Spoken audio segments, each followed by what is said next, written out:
বিকেলবেলা এখন রেডি হয়ে গেছি।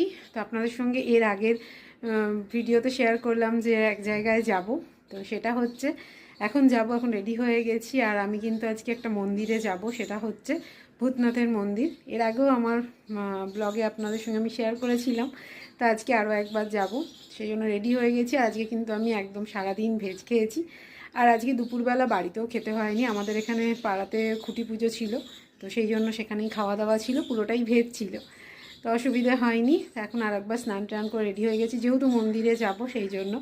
তো বেরিয়ে যাবো, অটো করেই চলে যাবো, আমাদের এখান থেকে খুব একটা বেশি অসুবিধে হয় না। আর আমি এটা আগের বার রাস্তা চিনেই এসেছি, এর কোনো অসুবিধেই নেই। চলুন আপনাদেরকেও সঙ্গে নিয়ে যাব।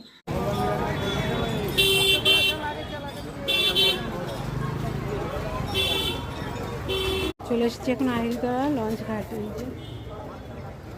কেলটা তো আকাশটাও সঙ্গে দারুণ হয়ে আছে। এখন যাব এখানে ভূতনাথের মন্দিরে।